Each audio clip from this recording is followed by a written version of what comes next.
Hello, and welcome to another episode of Feel Better, Be Better podcast. I am excited today because I have a guest, Rachel Smith, and we're going to talk about all things women's health, autoimmune disease, mold toxicity. You want to cuddle up, get comfortable, because I think you're going to take a lot out of this conversation. Welcome, Rachel. Thank you so much for having me on the show, Dinara. Yeah, I'm excited to have you. So, one of the things that I'm always curious, because this is how women tend to get in this field, is I'm curious about your story. How I know you've been in the field for about 7 years. How did it all begin? How did you end up what you're doing today? Walk us through a little bit through your journey. Sure. I'll try and keep it short. When I was younger, I always had health problems. Literally, since the day I was born, I had lung issues, was hospitalized with pneumonia multiple times as a child, always had digestive issues, headache, lots of things going on. Nobody could ever figure it out as a kid. So I just figured that's how it is for me. And then when I was in high school, I developed athlete's asthma. That's what the doctor told me. And Mhm. at some point, and I was an athlete, I did weightlifting, I did track and field as well, and Muay Thai and some other things. And it was challenging for me to work out because I couldn't breathe very well. And at a Oh. certain point, I took out dairy for some reason. I don't remember why I took out dairy, where I heard that from, but all of a sudden, my athlete's asthma, quote unquote, went away. And so that was the first time I realized that nutrition had a connection to our health. And as I went through, started college, I thought I was eating pretty healthy. I was eating what I was taught as like a standard bodybuilding diet, oatmeal, rice, chicken, some other things as well. I still ate some standard American stuff in college for sure, fast food and all that. Yeah.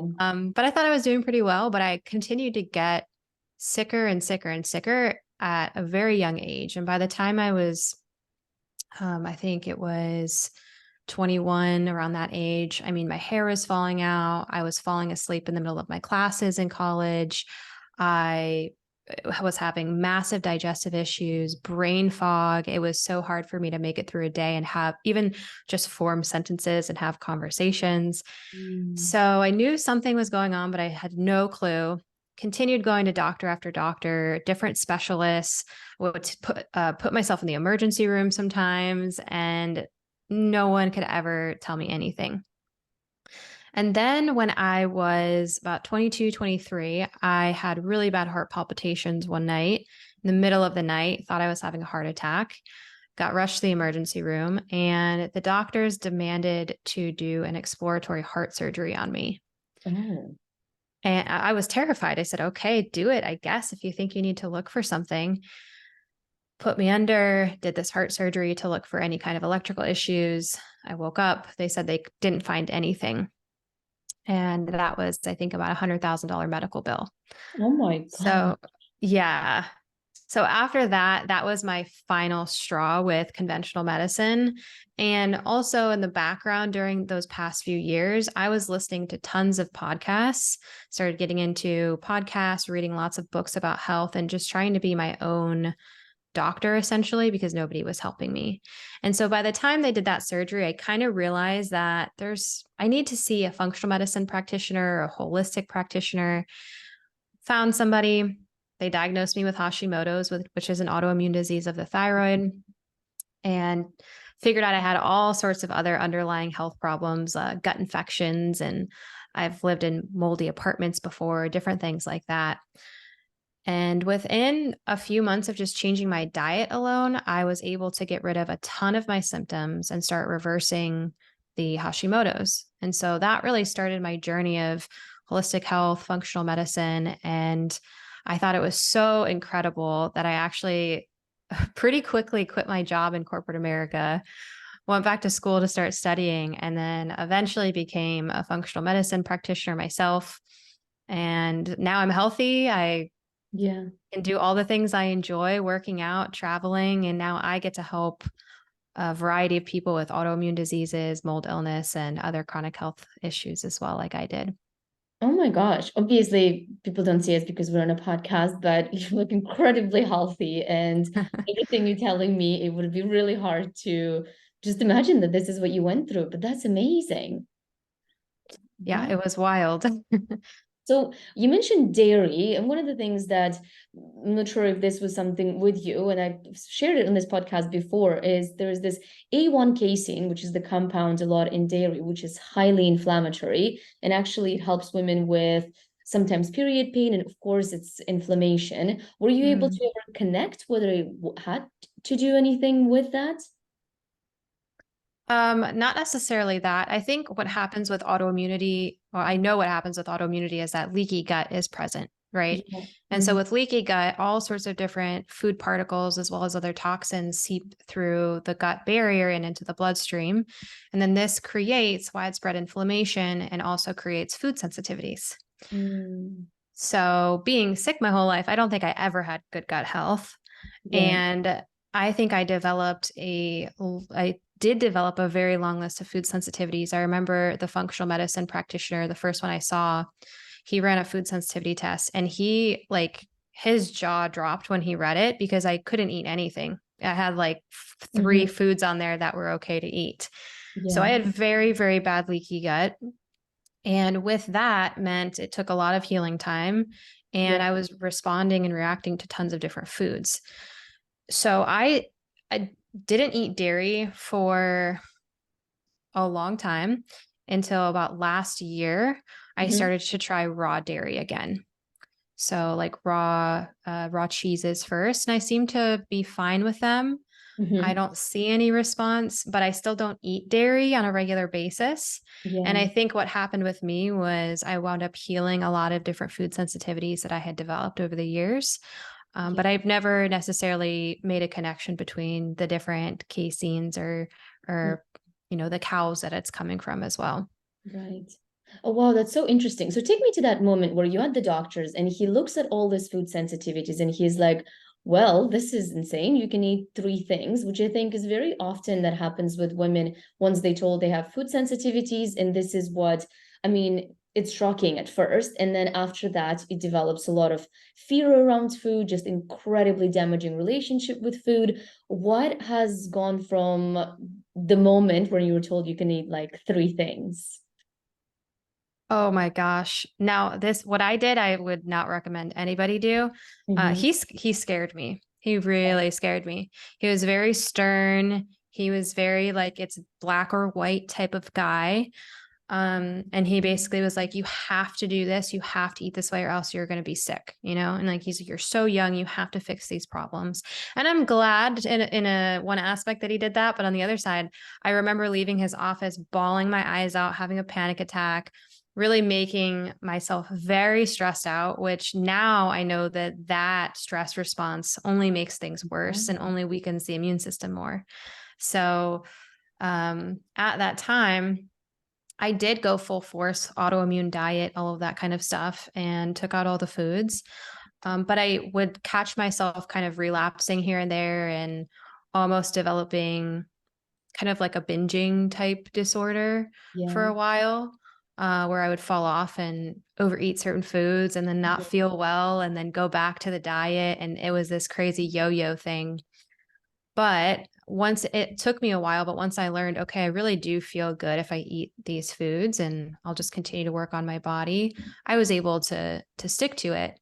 Hmm. But I do see it often that people do develop a big fear around food when it comes to this stuff. So Yeah, it's a challenging one, and I like to take that on a case by case basis with people. And definitely. Hmm. I was just going to say, I personally, in my practice, don't use food sensitivity testing unless someone requests it. I don't like to scare people with all of the little things that could also be healthy for them if maybe it's a low level of a sensitivity. And we'll just take out certain food groups and still focus on like produce and grass-fed meats and wild caught fish and those things that are very healing and have them start there Hmm. and work on all the other aspects of things that we find on the lab tests and lifestyle changes. And if at any point we needed to do a food sensitivity test further, we could. But most people become very in tune with their body later on as we start to reintroduce some foods, and they can pretty much instantaneously figure out if they're reacting to something like dairy Hmm. or a different food group. Yeah, and I think you bring up something super important when it comes to food sensitivity tests and getting these results is that stress. You're like, oh my gosh, now I can't do anything. And of course, leaky gut and just the way it reacts to stress and to cortisol and how it actually tends to exacerbate the condition when you're actually trying to fix things. So I'm Mhm. curious, what did you do after that? Did you start to introduce food slowly? Did you stick to those three things? So yeah, I worked with a variety of practitioners because I Yeah. was super sick. So I was doing acupuncture, doing herbs, supplements. I wound up hiring other naturopathic doctors along the road. So I stuck to more of an autoimmune based diet for quite a while, um, maybe a year longer, and then eventually changed over to paleo. Okay. And so I still eat mostly paleo even to this day, but I can still go on vacation or, you know, we were talking before the show and I'm traveling right now. I'm in Spain and I was like, okay, well, I kind of want to try some of the things that are in Spain. And Yeah. if it's outside of the paleo diet, I can handle it now, but it's not a regular thing for me to do every single day. Yeah, no, it's definitely that definitely makes sense. And but as long as you found something that works and you actually have the large variety, so you actually give your gut that variety, then that's perfect. Then Yes, just experiment and find what works for you. Just really. absolutely. And so the latest statistic that I've seen is that 75% of people with autoimmune disease are women, and it is very prevalent among women, more so than among men. And I have some ideas as to why that could be happening, but can you, from your opinion, dealing with people that actually have autoimmune disease, why do you think it is so common when it comes to women or That's a autoimmune good among that's a women? good question. Um, there's probably something genetically, but I also think hormonally, Yeah. and our ability to, women handle stress very differently than men handle stress.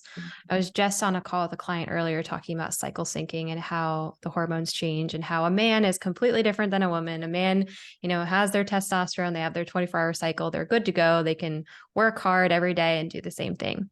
If a woman does that every single day and tries to act like a man, with work ethic and all of those things, but let's say she's in the luteal phase of her cycle where she needs to start to slow down more and look inward and relax a little bit more, you're going to overwork yourself, overdo it, overstress yourself. And with autoimmunity, there is a large emotional aspect, stress, trauma aspect that can trigger autoimmunity and really push someone into developing a disease. So I think that could definitely be a part of it, of like overdoing it on a regular basis. Yeah, no, definitely. And I love the fact that you brought in cycle syncing because obviously it's a thing that I love talking about the most. It's just we don't operate on a 24-hour basis and our sex hormones are so not taken in consideration when it really comes to actually treating the female body that it's I wouldn't be surprised that that has partially something to do with it. And the response to stress, you're absolutely right, just how much it changes. Yeah, Yeah. I would be that's curious. Did you have something you wanted to add to that about women? just like the fact that we are a lot of it is the fact that we're just not taught that our body changes from one week to the next. And as you said, Hmm. if we were to do the same thing as men, wake up at 5 o'clock, like those 5 o'clock morning clubs, you get up, you try to achieve as much as possible. Our productivity is so much Hmm. linked to our worth, and we're just grinding and going after whatever the goals might be, but actually it ends up tearing our system so much quicker than it tears men. So it's not surprisingly that women experience more autoimmune conditions. And it's the same with hormone imbalances. 85% of women experience hormone imbalances, when in men, I believe that number is around 5 to 7, which is just a dramatic difference and just shows how much medical conventional medicine really focuses on men versus focusing on the female body. And clearly we see it in this insane statistics. Just, Yeah, mm, absolutely. And I yeah. would say you could probably speak to this too, but I think every woman that I've talked to that works with me and I do the coaching on the cycle syncing part in your hormones, I Yeah. always ask, "Hey, do you know how your cycle works?" And I'll show them the picture. And they always say no. No, I was never taught that. I never seen this in before in my life. And some of these women are in their 30s or 40s or, older. Yeah. So it's crazy what we're not taught when we're younger about our own bodies that dictates our entire life.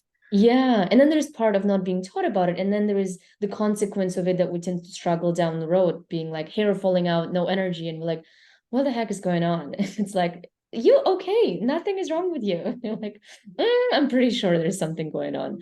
Yes, it's Right. so interesting. So what are some of the common misconceptions that you see when it comes to autoimmune immune disease? hmm that it's chronic and can't be reversed. I think Do that's you know a that's big so one. that's what I would think. And tell us, why is that a myth? So, well, you technically can't say, we're curing autoimmunity or it goes away for forever. The immune system definitely can still have some antibodies and things going on. But as far as all of the symptoms, you most of the time do not need to take medications. And I'm not poo-pooing on medication completely. Like there's definitely some people out there who need to take some medications in the beginning or maybe need to take some thyroid medication or something like that. Mhm. But if you look deeper for why did you get the autoimmune disease? Like what actually triggered it? And then we work on those aspects. That's where you start to get rid of all of the symptoms associated with it and really rebalance and restore the immune system.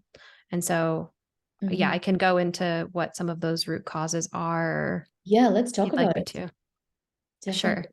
So I did mention one, which was the leaky gut already. Yeah. So, or the gut permeability. That's a really big portion of things getting into the bloodstream, causing that inflammation. Of course, we have about 80% of our immune system in the gut as well. So, if we have anything going on there, that's going to have a massive impact on Mhm. our immune system. We have different microbes or pathogens, things like parasites or H. pylori. I see a lot with people, or just different bacterial overgrowth or fungal overgrowth. Toxins, environmental toxins. There's something like 80,000 different chemicals that are registered in the United States for use, and those things are hiding everywhere. They're in makeup and skincare products, shampoo, cookware, and our mattresses that we sleep on for a third of our lives. So we're constantly exposed to these things. And most of these chemicals will irritate the immune system or disrupt hormone function. Mhm. We have stress, which I actually already touched on, any kind of past traumas or major stressors in our lives. And then we have genetics. Genetics plays a small role. I say Yeah. small because we know that epigenetics is a thing now. So if your genetics says you're going to get rheumatoid arthritis, but you live an amazing healthy lifestyle, doesn't mean you're going to get rheumatoid arthritis. But Mhm. if you eat a standard American diet, you are spraying crazy chemicals in your house all the time and perfume all over your body, and you live a Febreze in the toilet every time. Febreze and air and candles, Bath and Body Works just slathered all over you. And you have some stress in your lives and you don't manage that. Maybe you have a little bit of leaky gut going on. Then we create like the perfect storm for Mhm. triggering the gene to actually activate essentially for that rheumatoid arthritis or whatever the disease is. That's so interesting. So there's basically ton of things that can be Mhm. causing it. So once somebody realizes, okay, something is going on here, how can we use functional medicine approach, this stuff that you do in order to start reversing those conditions and putting it into remission? Yeah. So the first step is just identifying what are the root causes. It's never going to be Yeah. one thing. It's not like, okay, yes, leaky gut. That's the only thing you have going on. Yeah. Normally it's a few of the things I just talked about or a mixture of all of them. Mhm. So that's where I would talk to somebody one-on-one for a solid hour at least to understand what's your health history. When did the disease manifest?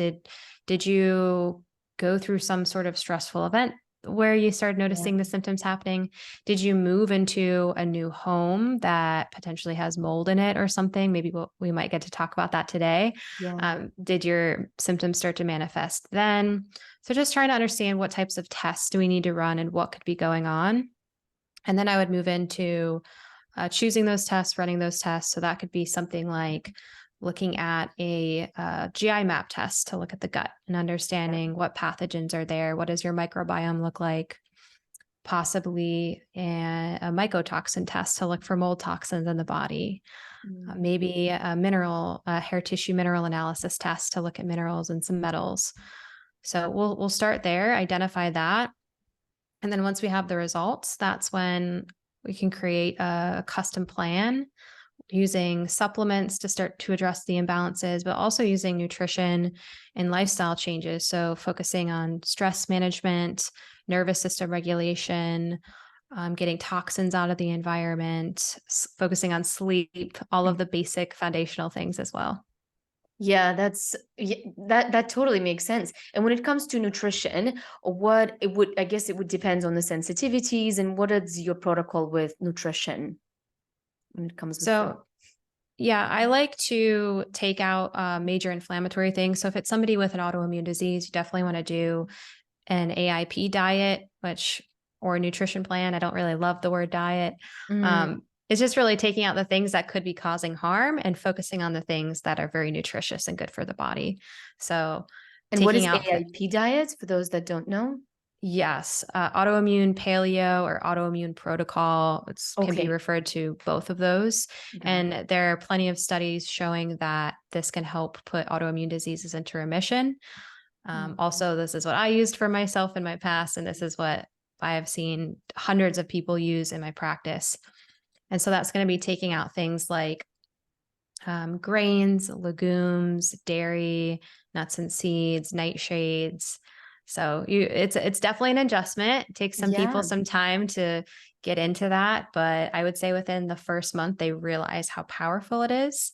Mm. And we just use it as a tool. So it's not something I ever tell people to stay on forever. It's a tool while we work on the other findings on the lab tests and the other things going on in the life, because we want to reduce inflammation as much as possible.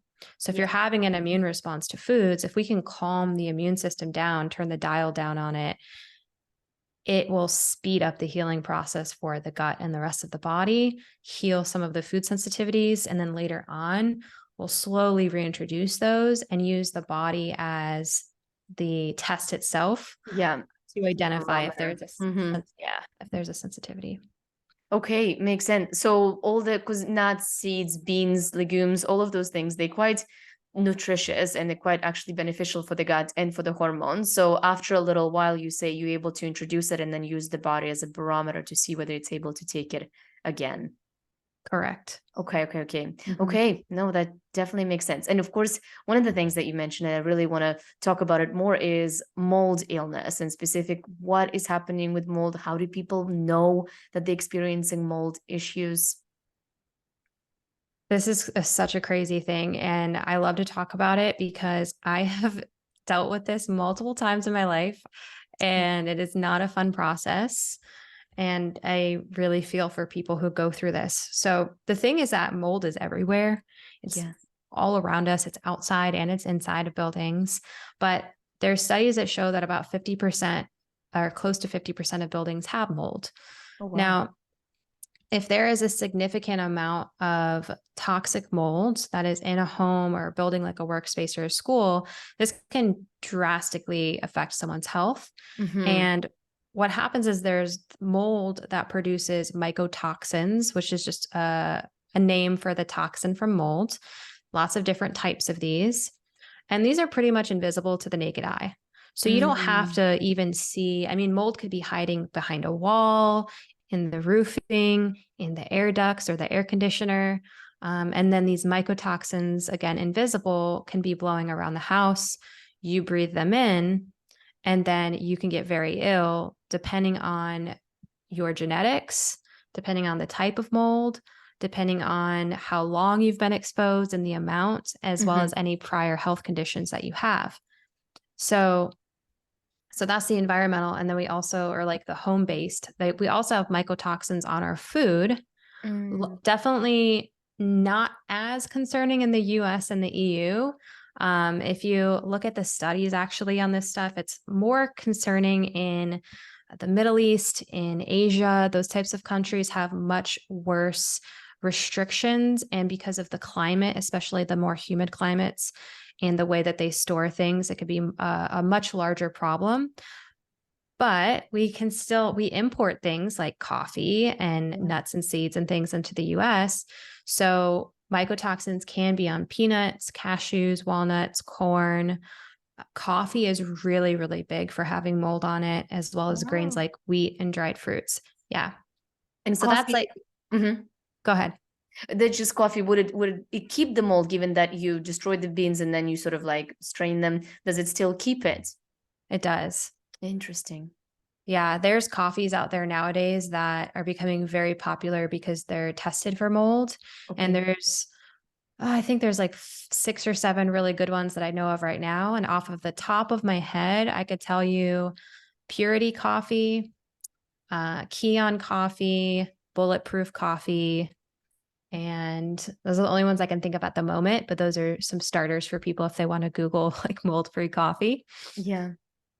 So symptom wise, the thing is that first off, it just suppresses the immune system a lot, mold exposure. And then Okay. the symptoms are crazy wide ranging. Very commonly, you can get headaches, chronic headaches, or allergies, any kinds of muscle aches, joint pain, skin issues, eczema, psoriasis, any kinds of weird rashes on the body, vertigo, mood issues, and then eventually this can trigger an autoimmune disease. Like I've seen this really big with people with lupus, Mm. Sjogren's specifically, fibromyalgia, and Hashimoto's are some of the bigger Wow. ones. Oh, wow. So obviously, when I hear this, I'm like, let me open my air conditioning wide open and let me clean all the little holes and places. But is that realistic? Where do people look if they have that? Yeah. So very good question. If you want to know if you have mold in your home, the first thing is if you ever move into a place and you can trace back and think, okay, I had symptoms start when I started working at a new place, I started going to a different school, or I moved into a different home. But Mhm. did your symptoms start there? That's a good thing to start to think about. Other things could be, is your indoor humidity over 50%, or do you live in like a really, really humid, wet area? Have you ever had water damage in your house that you didn't address within about 24 to 48 hours? Because mold can grow very quickly within, maybe it was a spill on the floor or something that, or a leak somewhere where the mold started to grow behind a wall. Mm. Do you have recurring leaks anywhere through your roof, your windows, anything like that? Do you have a musty smell anywhere in the home? That's a really big sign that there could be mold there. Mm. Of course, we have the visible mold, right? That would be the most obvious thing that someone's, oh, there's spots on the wall that I can see. Yeah. Those are things you want to think of for, should I have my home inspected? Um, and if you're really concerned about mold illness or a really bad toxic overgrowth of mold. So if you're in that space, what you would want to do is hire an indoor environmental professional. You can definitely do the testing yourself. I don't recommend it because you just never know. Like it would be like a random person trying to order lab tests and then interpret them on themselves for their health, right? Okay. You don't Mhm. really know how to interpret them and where quite you're looking. So I would advise people to hire a professional, and then an ERMI test is one of the gold standards for the type of testing that you want to do. And if for some reason someone couldn't afford the professional inspector and you just wanted to get the test and you did Yeah. need to go that route, then the ERMI test, it's spelled ERMI, is Mhm. what you could purchase and do on your own. Okay. Now you asked about yourself. If you're just like, I don't think this is going on, I just want to make sure that I maintain things in my home, Yeah. I would recommend a really good HEPA filter, like a MERV 10 rating or higher for your HVAC system. Constantly dusting with a wet cloth or a microfiber cloth because mold can grow on dust. Mm. Those mycotoxins and mold can be on dust. So always making sure that that's good. Your house is really clean. They have vacuums with HEPA filters in. So not constantly, but on a normal basis, every Yeah. week or so, Give clean, it a bit of vacuuming your vacuum. floors, Mhm. doing a good cleaning. And some additional air purifiers can be beneficial throughout the home. So something like an air doctor or Hypo Air is another good company that I like. And just having a couple of those additional ones to help purify the things within the home. And when it comes to purifying, is it better to use the purifiers or open the windows and sort of let the house air out, or it's sort of the combination of both? I think a combination of both, but it also depends on where do you live? Do you Mm-hmm. live next to a highway where there's a ton of pollution? And if you're opening your windows, are you going to get worse pollution into your home? Or do you live in a decent area, maybe a normal neighborhood where opening your windows are more beneficial? Because nowadays they do say that the air inside of the home is, I think, 3 times more or quite more polluted than outdoors because of the paint, the furnishings in our Fire home, hydrants. Mm-hmm. all of that kind of stuff, the VOCs, the volatile organic compounds that slowly off gas from mattresses and furniture and those types of things. So if you're in a good place where you can open your windows, yes, trying to get those open throughout the week is a really, really good idea.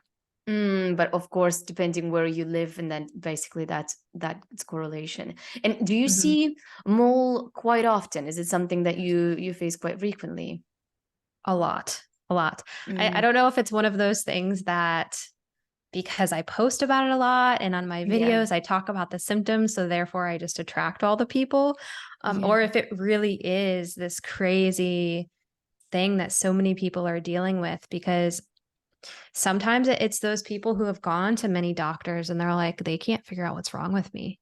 And then Mm, you just got to ask the right questions and look for the right symptoms and say, you yeah. know what, let's just try to run this mycotoxin test and see. Mm-hmm. And what do you know? You're Crazy, usually able crazy. to see it. Mm-hmm. I had 2 men within the past couple months, both come to me with chronic pancreatitis Mm. caused by what I found was mold. Oh The wow. one guy had had chronic pancreatitis for years. And once we started working on the mold, this is really crazy. He went to go get some sort of procedure for his pancreas that he had been getting over the years. And Mm. he didn't have to get it this time Oh because wow. he started to have improvements. And his doctor was like, how did you do that? Like, I don't understand how this is happening. Mm-hmm. But there's actually a lot of studies that show that fungus, even like candida, can migrate to the pancreas.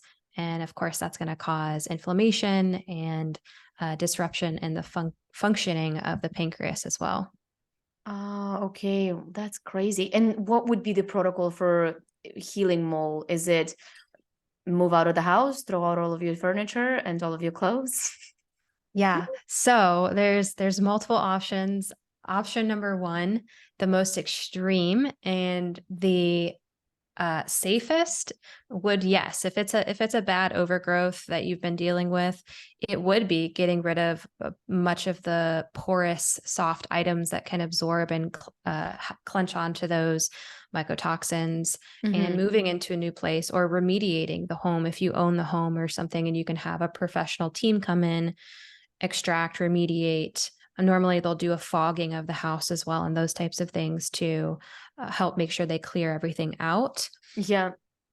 There is another option to keeping your belongings, which is what I have most people do because not everybody has tens of thousands of dollars sitting there to get everything new there for their entire lives. Mm-hmm. So there is a company called Microbalance that I like. And I think there's probably other options out there, but this is a non-toxic company where they sell home foggers, they sell laundry detergent, candles, sprays, all these different things that after you've done the remediation, you can come in, buy the products yourselves. They're really not that pricey either, Mm-hmm. and kind of clean all of your belongings and do the best you can with removing any lingering mycotoxins on there. Okay, so those would be, and then would it be the same protocol like for the autoimmune condition, or would it be changing the diet, or is it mostly the trigger that we need to eliminate, which is mold? So removing the environmental part is just step one. Mm-hmm. With anybody, if they have a buildup within their bodies, first off, we would look at that on a mycotoxin panel, which is a Mm-hmm. urine sample, and that's going to look at the systemic levels of mold and what types of mold are in the body. And then another test I like is called an organic acids test, which is also a urine sample, and this is going to look at the mold colonization specifically in the gut. So we can Okay. see two different things going on. And from there, it can take 6 months or longer to get rid of the mold from the body. And so this is going to be a wide variety of supplements. Think about things like glutathione and NAC and binders and different things that can help push and excrete those toxins from the body, as well as a variety of antioxidants and different things that can protect the cells and the tissues from the push of these toxins out. They're also going to be doing things like using the sauna to make sure that they're sweating the toxins out more quickly, moving the lymphatic system so that we're not getting a Herxheimer's reaction where people get really sick when they start to take supplements and kill things off in the body. So dry brushing and moving your body daily, hydrating, making sure you're pooping daily, some of these basic things to make sure you're moving the toxins out. And then also definitely dietary changes, because the less inflammation in your body dietary wise, the easier the process is going to move, the better you're going to feel. Because mold can make people feel really, really crappy. And we just want to speed up that process with having people feel better. Yeah, as soon as possible. Okay, that's really interesting. That gives me food for thought, just because it is becoming so common, but yet I wasn't sure exactly as to the exact steps that needs to take. And I think this has really helped people to actually understand at least if this is what's happening. Yeah, if people want to learn more about this, and I wrote this recently because what I would see happen is people come to me, we start working together, and then, or they even come to me for just a call to see what's going on, and then they find out that the mold is a thing, and they want to go take care of that first, and they need a lot of help and support with all the things we just talked about, and kind of what is the direction. So I recently did write a blog on this that outlines everything we talked about and then much, much more detail so that people can go access that. Amazing. And they can go to, naturalhealthrising.com. I think it's /mold-101. Okay. Should be one of the newer blogs on there, Mold Illness 101, and they can read all of the steps on that. Yeah, look through it. No, that's amazing. And we'll definitely put that in the show notes so people can go and look at it. Because I think, as you said, 50% of homes are affected. That's a lot. And do you see that in the newer buildings as well, or is it mostly in older buildings? Yeah, it's actually both. Yeah. So a crazy story from a friend is they had built a brand new home, and she got crazy sick within the first, I think, year or so of living there. Oh, wow. The roofer, whoever put on the roof, put on the whatever the protective paneling is, I guess, on the inside of the roof backwards, the lining. Okay. And, it rained a little bit. Some water got through the roof into the lining, and bam, that was it. That's all it took. Oh, wow. So you never really know. Yeah, that's crazy. And you can see how some people would get into the homes and they're like, it's just bad energy, but actually, no, it's just mold. Yeah, that's a good point. That's what's happening. So we talked about mold toxicity. There's another toxicity that I see quite often is the copper toxicity, and I see it often with IUD, specifically with copper IUD. Do you experience that, and what are the symptoms that you're seeing with copper toxicity if that happens? Oh gosh, that's a good question. So yeah, I like to look for this on hair tissue mineral analysis tests. It's a really good test to see copper toxicity or hidden copper toxicity. And symptom wise, copper is really well known for affecting the mood, mentally and emotionally, kind of maybe triggering more things like anxiety, bipolar, kind of like manic like episodes. So that would be symptom wise of what somebody could be experiencing with copper. Okay. And as far as, I guess, getting it through your body, you'll be doing the same binding supplements as the ones that you mentioned for mold. So it basically gets attached to it and gets rid of it, or would it be through food and nutrition? Okay. So this is something that can be very dangerous to just try and get rid of on your own or quickly, because you could experience what's called copper dumping. And I actually I had a video on TikTok. Someone responded and said how they tried doing this on their own and they were taking large doses of zinc, which is an antagonist to copper. And they started getting tingling in their hands and neurological symptoms, and they felt absolutely terrible. So what happens with copper is There's multiple antagonists or things Yeah. that would balance it out, right? So vitamin C is an antagonist, molybdenum, and zinc. So technically you could use a variety of these. You could use the three of them together in a certain way or one of them, but you would not want to just start taking a ton of zinc or 1,000 milligrams of copper, or Yeah. vitamin C or anything, because you could pull the copper too fast from the tissues, because Mm. copper can build up inside of the tissues and hang on in those tissues for years, in the liver, the brain, the female reproductive organs. So, it would just be kind of looking at analyzing on a one-on-one basis what somebody would need, working with a professional for that, and then going very, very slow with detoxing and watching out for any symptoms that could be a sign that we're moving too quickly. And in the beginning, maybe somebody does just use nutrition, higher vitamin C based foods, foods higher in zinc, and also looking for where is the copper coming in the environment? Is it from an IUD? Is it from copper pipes in a home and you've been drinking water for years from those copper pipes? Yeah. I've even heard of it from imbalances in swimming pools. There could be copper in swimming pools as well. Wow, that's crazy. This things, and this is, I guess, just comes down to truly listening to your body and understanding what is happening and being able to work with a professional, test for these things, and actually know that no, you're not crazy. Maybe you're not having bipolar. Maybe it's just copper toxicity, which is obviously such a different ways of approaching a disease. And Mm-hmm. once again, the knowledge is power. Just incredible. And sort of I know this has been incredibly useful, but I do want to touch on one more thing, and we spoke about it a little bit, and that's stress and nervous system regulation. How does obviously how does that kind of understand the of course the mechanism of it, just how much the stress affects our gut, but how do you approach it, and what are some of the most effective ways of dealing with stress and working with your partnering with your nervous system so you actually see the results in the very busy, stressful world that we live in? Yeah, stress is crazy for our health.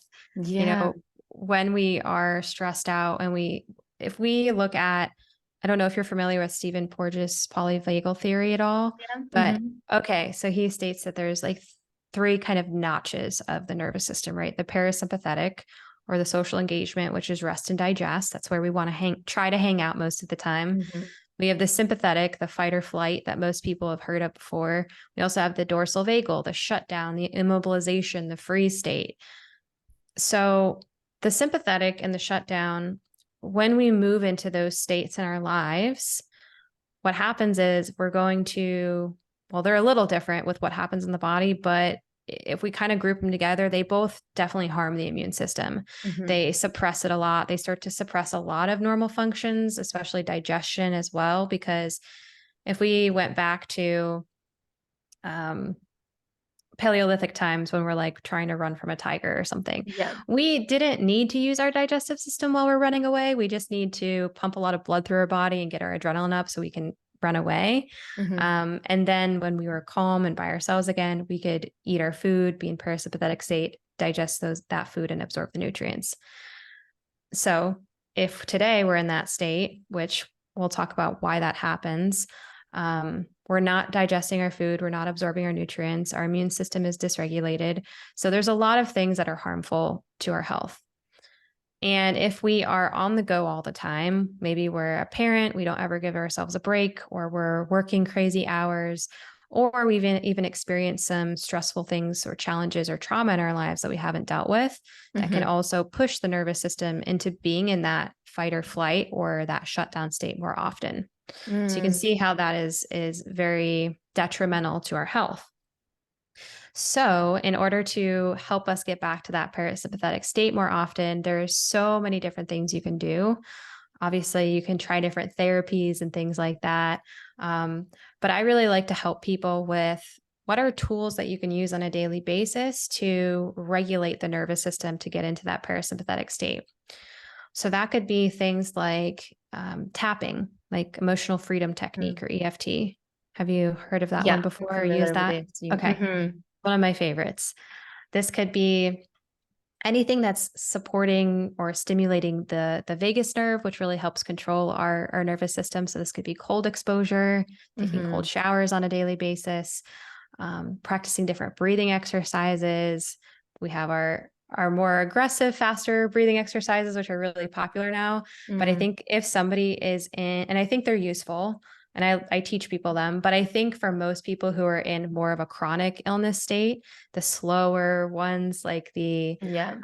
the box breathing, the 5-7-8 breaths, those type of things can be very, very healing and calming, especially for women. Mm. Um, Shaking, dancing, incorporating more play, more joy into your life. I mean, there's so many things that people can incorporate to start to regulate themselves more. Yeah, and I think with stress, it's important to find something that actually works for you and do it daily rather than be like, all right, now I'm doing this reset once a week and now I'm going to get into nature. But actually, and I like the emotional freedom technique, the tapping. How do you, and for those that don't know, can you, because it's such a simple technique, can you explain what that is and how people can practice it at home? Yeah, sure. It is kind of like acupressure, Yeah. right? That's what I like to think of it like, because acupuncture, we have the meridian points. You stick the needles in acupuncture, acupressure, you apply pressure. This is tapping on some of those points. So that in itself is what's stimulating the kind of rebalancing effect of the body. And then there's also a speaking aspect to it where you're bringing up an emotional state that you're struggling with. Maybe it's fear about something that's happening in your life or stress. And I think everybody does it a little bit different, but the phrases that I know are even though I feel, and then you insert that emotion, that fear Mm-hmm. or worry about blank, about my finances or the fight I had with my boyfriend. Mm-hmm. I still love, accept, and forgive myself. That's one example of what the phrase is. You go through tapping on these different points of the body. And within a couple rounds, you can allow yourself to really release that emotion, bring your stress or your fear or whatever it was down from a level 10 of intensity down to a 5 or a 3 or a 1. Mm-hmm. And it can help get that stuff out of the body instead of holding on to it, which can in itself create health problems. Yeah, I love that. I have for those that are curious to explore it, if you're familiar with Brad Yates, he's on YouTube and he does a lot of EFT tapping. And I had him on Instagram. We did a live together, and he's just Nice. it's just so fun. It's such a cute, such a like harmless exercise to do. But he's got lots of videos on YouTube, and it takes 5 to 10 minutes on whichever topic, and it usually comes up. So if it's difficult to sort of conceptualize as we talk about it here for whoever is listening, you feel free to go on YouTube to Brad Yates, and I'll link him in a show note, so that way you have somewhere to start, because I do think that EFT is such a little hidden jewel that everybody can use. Yeah, there's so many YouTube videos that people could go use. It's incredible. Yeah, it's quite a bit. I love that. Rachel, this was so beneficial for so many women. And I know that this episode, specifically with mold toxicity, copper toxicity, and the autoimmune disease, the stuff that we've discussed, I think for a lot of, given how common it is, there's a lot of women feel like they probably have more hope, and they certainly can work with you and find you. And with that, where can they find you? Where can they get familiar with your work? Yeah, you can go to naturalhealthrising.com or anywhere on social media that is the handle Natural Health Rising. So Instagram, TikTok. I definitely respond to my messages on Instagram. So if anybody would like to reach out and ask me anything or chat with me, then they can do so there. Amazing. And we'll link all of those in the show notes. Before we'll wrap this up, is there anything else that we missed? Is there anything else that you'd like women to know when it comes to taking ownership of their health? Yeah, I'll leave people with a little bit of a health nugget. So I feel like some of the things we talked about today were really heavy topics, and I deal with these people, and I know it's heavy stuff, autoimmunity, mold illness, all of that.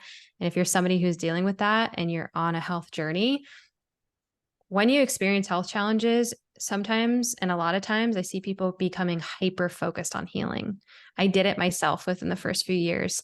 And what winds up happening is that you get yourself more stressed out. Like I told the Totally. story of me having the panic attack when I first found out about everything. And it can become a vicious cycle of being hyper focused on health and having that kind of stifle your progress.